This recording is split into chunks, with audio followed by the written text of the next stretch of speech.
Hvis vi starter her. Vi ser en dreng, der cykler ned af en lang gang. Og den dreng cykler på han er en lille dreng, nok omkring. Nu kan jeg ikke se på den afstand. Men han cykler på en trehjulet cykel, som betyder nok, at han ikke er så gammel. Nok 6-8 år, så vidt jeg kan se. Hvis man kigger på lyset, er indstillingen oplyst 2 steder. For de 2 lamper her i baggrunden her. Og i forgrunden her. Det er jo ligesom kun reallys, der er brugt. Og den reallys, der er brugt her, for ligesom gangen til at virke forladt, fordi at det hele ikke er oplyst. Altså, så det virker som om, ja. Og så er der kameravinklen, der med vi lige så langsomt følger drengen. Men drengen er langt i baggrunden, det gør ligesom også, at vi får en følelse af, at det er forladt, fordi vi kan lige akkurat kun se drengen, altså han fylder meget, meget lidt af billedet. Og det gør også ligesom en følelse af, at der er ingen mennesker, og det er et forladt sted. Og det får også ligesom det her til at virke meget stort til den her lille dreng. Hvis vi snakker om den asynkroniske lyd, så starter der en spændingsmusik med den asynkroniske lyd. Vi kan ligesom høre den her biblyd, der starter, som ligesom siger, at der er optoning til noget. Ja.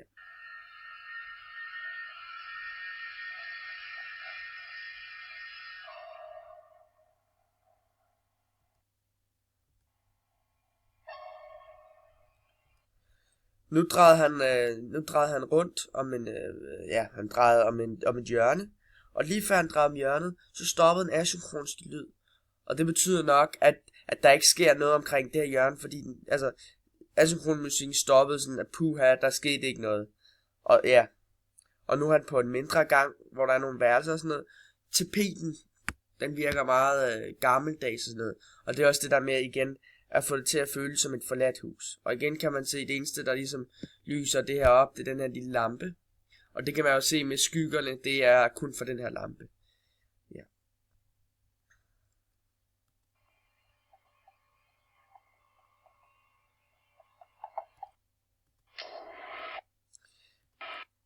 Læg mærke til, at når han drejer om det her hjørne, så asynkronisk musik, den er der hele tiden, og den bliver endnu mere, når han drejer under hjørnet.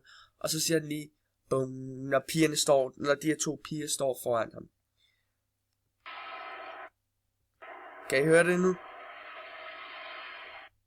Så får vi et nærbillede af ham af drengen, så vi ligesom kan se, hvad føler han ved de her piger, ikke? Hvad skræmmer det ham? Og man kan se, at han begynder at trække vejret og sådan noget. Og igen, den reelle lys.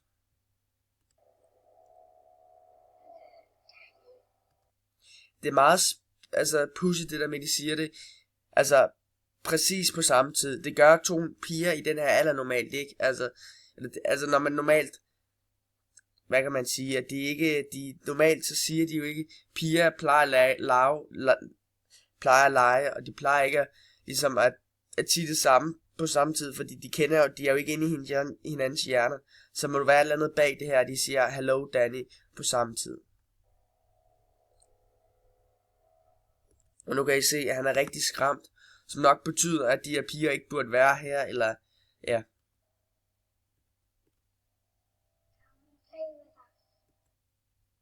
Og igen siger det her at de siger det synkronisk. Jeg kan høre den asynkroniske lyd gå op, så det der med come and play with us, det ligesom ligger til noget. Så får vi et meget, meget hurtigt shot, en meget, meget hurtig indstilling af de her 2 piger, der ligger døde. Og det her med, før så kameraet følger ligesom ham af drengen, men nu er det steady-kameraet, der står ned, og det tvinger os ligesom til at se de her 2 piger, og det tvinger os til at se den her ene scene med dem døde indtil videre, altså. Så får vi den igen, og vi får Dannys ansigtsudtryk, han er sådan helt chok, fordi, de her piger, ja, det er alt det her splatter og sådan noget, han får i 1 sekund.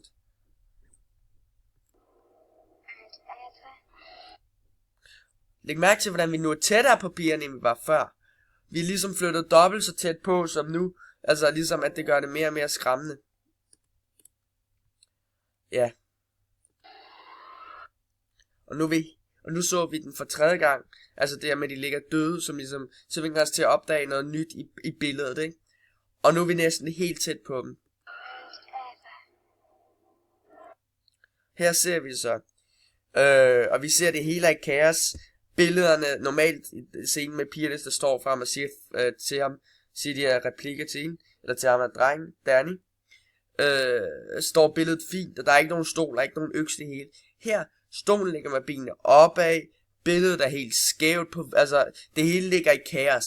Den ene pige, hun ligger med hovedet, da den omvendte vej af den anden, altså I kan se her, den her pige ligger med hovedet til venstre, den her pige ligger med hovedet til højre, hende ligger med maven opad, så man kan se hendes indvold, hende ligger på ryggen, altså det hele er omvendt, det hele skal ligne kaos. Og nu er Danny mest forskrækket, så forskrækkede han sig ligesom der for øjnene, for det bliver for meget for ham. Og musikken, du kan høre, den går igen, den er op og top her. Der tror jeg, den topper mest i den. Altså før den var lige været sådan en små top, men her topper den allermest. Og det betyder nok, at det mest skræmmende er over, og vi nok ikke kommer til at se pigerne igen.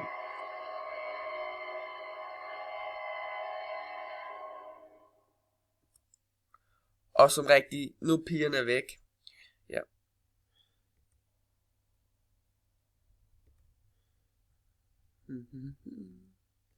Okay, så nu er pigerne væk. Og du kan høre, lyden er i bund. Og Danny tager lige så stille hans fingre væk fra øjnene. Han har også begyndt at trække vejret roligere. Men hvis man hører godt efter, kan man stadig høre den asynkroniske lyd. Her kan I se helt normalt, der er ikke noget blod, stolen ligger der ikke, øksen ligger der ikke, billedet står helt perfekt igen. Nu kan man så høre, at den asynkroniske lyd begynder at stige lige så stille igen. Og man kan se, at Danny får en mine, og han siger. Og man kan høre, at den asynkroniske lyd stiger, så der må være noget galt med, hvad han siger.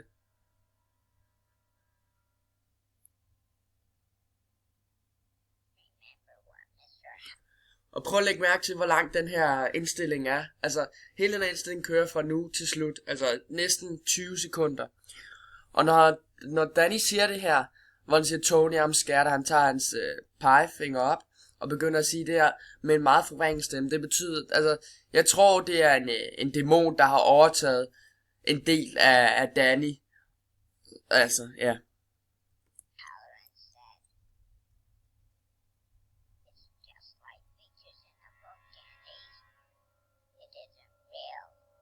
Og man kan høre den her asynkroniske lyd, så det må ikke bare være ham af drengen, der leger. Han har en ven, altså han har en ven, fordi altså en imaginary friend, fordi han ikke har nogen venner. Det må ligesom være en dæmon, der har overtaget ham, fordi ellers vil den her asynkroniske lyd ikke lege så meget med det.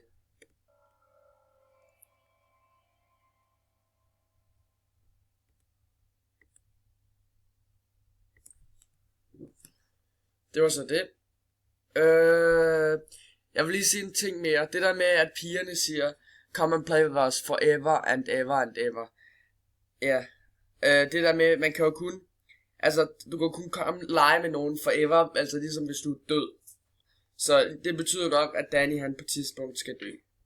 Og de her piger er døde, som man ser på billederne. Det er ikke bare noget, som Danny ser for sig. Og hvilken genretræk kan du se i filmen? Altså jeg kan ikke sige low-key belysning, fordi der kun er brugt real lys.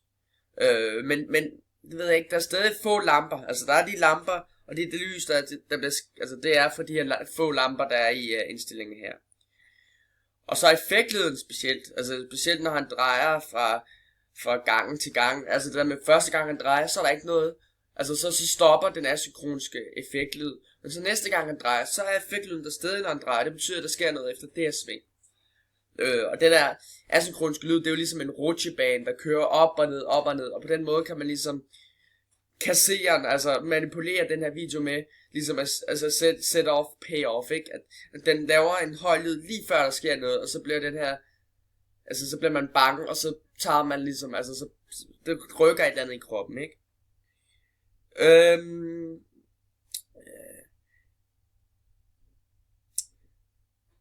det der med, når pigerne ligger døde, det der med, der er noget blod, og der er noget, altså der er alt det der med, det her, ja, altså alt det her med blod og gyser, alt det der hører med til en gyser, ikke, en horror. Også det der med Danny, han snakker med Tony, altså det der med, altså det der med pigerne er døde, undskyld mig, det er jo noget med også med en genganger, nogen der har ligesom, altså de går igen, fordi de er jo døde, ikke, så det er jo også et gysertræk, det er jo et monster, sammen med Tony, som også må være et monster, fordi han er ligesom, han er en dæmon, må han være, fordi han har overtaget en del af Danny, ikke. Så er det her med traveling camera og static camera.